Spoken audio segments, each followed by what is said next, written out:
नमो नमः। अहं डॉक्टर आरती शर्मा। संस्कृतकक्षायां सर्वेषां भवतां स्वागतम् अस्ति। इदानीम् अहं संस्कृतविषयस्य 12शी कक्षायाः प्रथमः पाठः अनुशासनम् इति पाठयामि।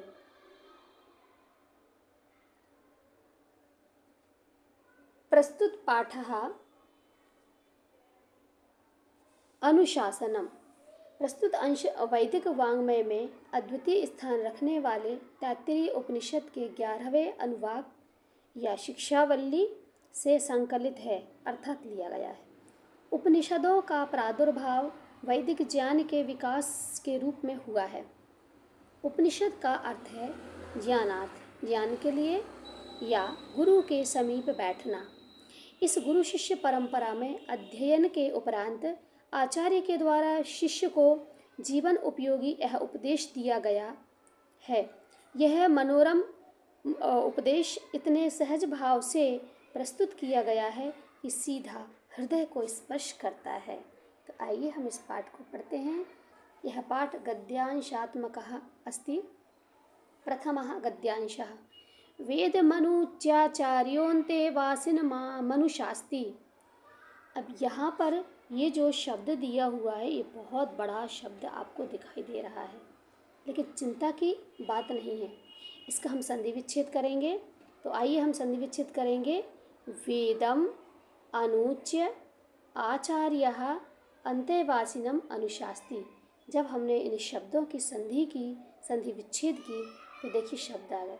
पहला शब्द वेदम, मकार अलग हो गया, अकार अलग हो गया। अनुच्य, अनुच्य यानी पढ़ाकर।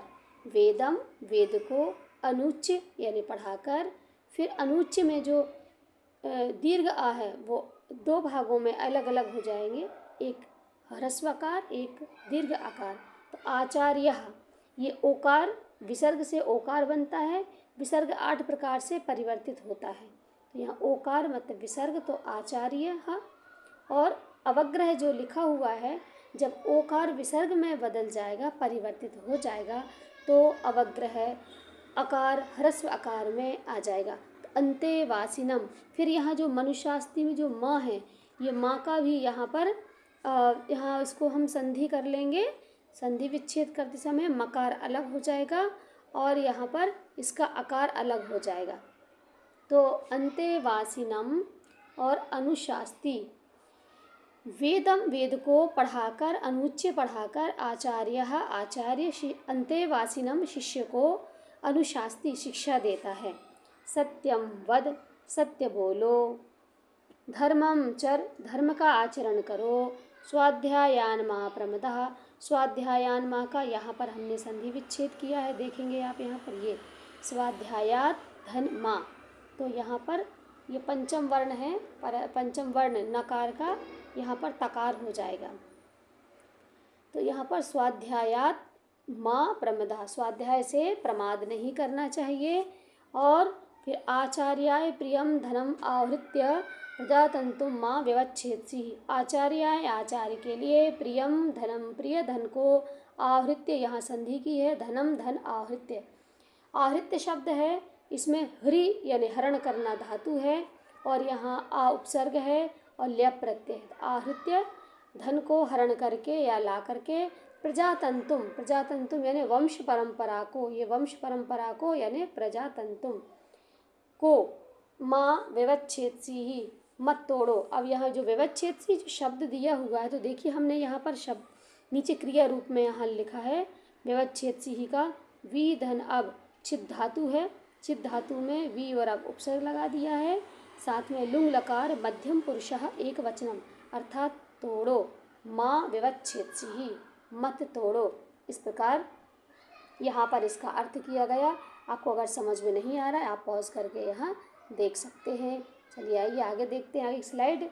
सत्यान्न प्रमदितव्यम, धर्मान्न प्रमदितव्यम, कुशलान्न प्रमदितव्यम, भूत्यै न प्रमदितव्यम, स्वाध्याय प्रवचनाभ्यां न प्रमदितव्यम, देवपितृकार्याभ्यां न प्रमदितव्यम। देखिए स्या सत्यान्न, यहाँ सत्य धन न, यहाँ पर सत्यात धन्ना, यहाँ संधि की है हमने, देखिए यहाँ पर। फिर वैसे ही धर्मान्ना की भी वैसे ही की, धर्मात धन्ना, कुशलान्ना, कुशलात धन्ना, इस प्रकार से। सत्य पालन से प्रमाद नहीं करना चाहिए। फिर धर्म में लापरवाही नहीं करना चाहिए। इसके बाद कुशलान्ना प्रमदितव्य, मंगलकारी बातों को की अवहेलना नहीं करनी चाहिए। भूत्ययी ना प्रमदितव्यम, और साथ में ये भी कहा गया है कि ऐश्वर्य की प्राप्ति में आलस्य नहीं, भूत्य, यहाँ भूत्ययी ऐश्वर्य की प्राप्ति के लिए आलस्य नहीं करना चाहिए। स्वाध्याय, स्वाध्याय प्रवचन, दो शब्द दिए हैं तो आभ्याम लगा दिया। स्वाध्याय प्रवचनाभ्याम ना प्रमदितव्यम, स्वाध्याय और प्रवचनाभ्याम। स्वाध्याय यानी स्वयं को पढ़ना, और प्रवचन यानी उपदेश करना। यानी कि यहाँ पर यह कहा गया है कि स्वाध्याय एवं अध्यापन में लापरवाही नहीं करनी चाहिए।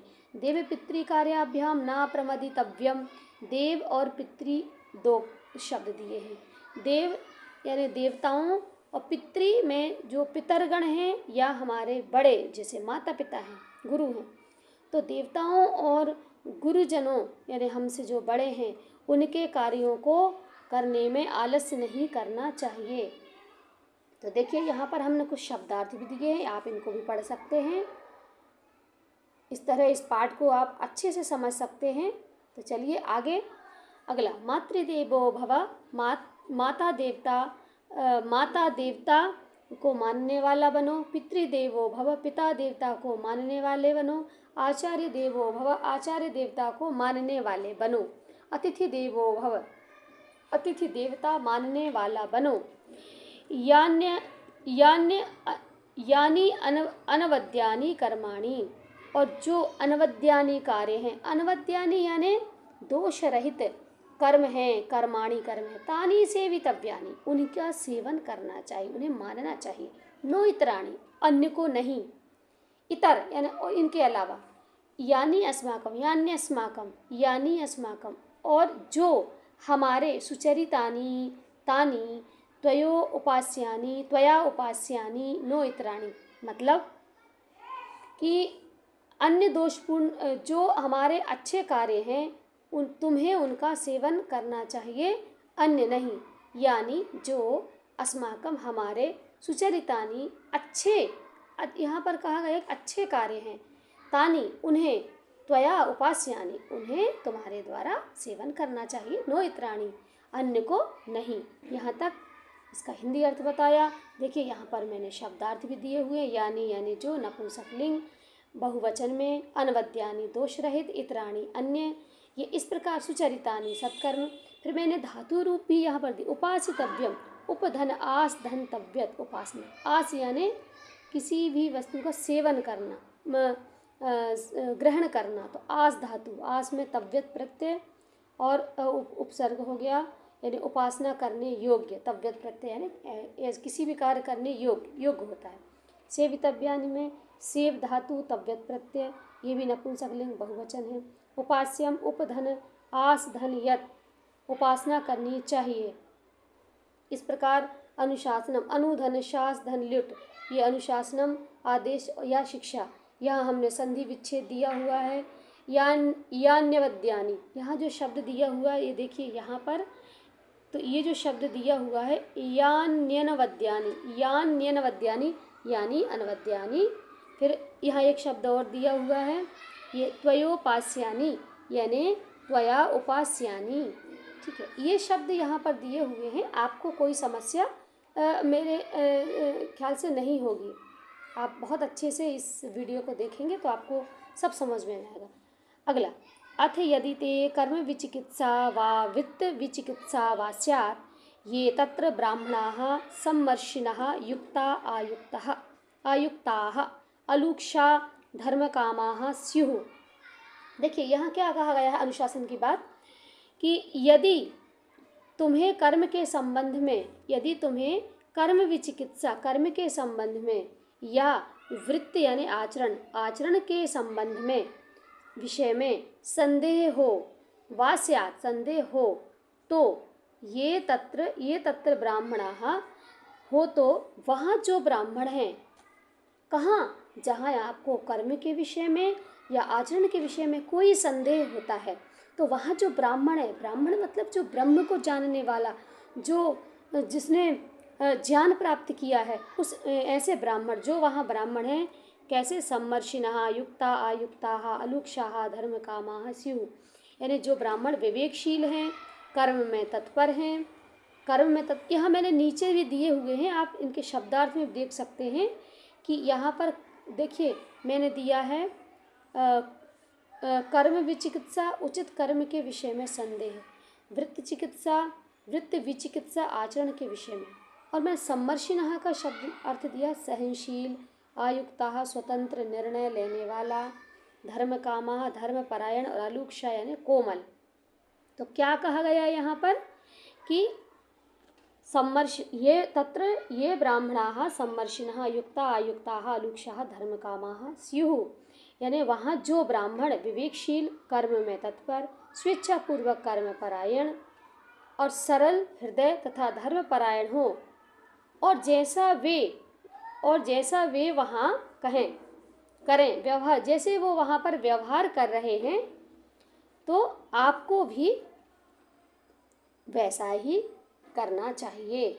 वहाँ जो ब्राह्मण हैं, कैसे ब्राह्मण, विवेकशील, कर्म में तत्पर, स्वेच्छापूर्वक कर्मपरायण, सरल हृदय, कोमल हृदय तथा धर्मपरायण हो, और वहाँ वो जैसा व्यवहार कर रहे हैं वे ब्राह्मण, वैसा तुम वहाँ व्यवहार करो, यही उपासना के योग्य है।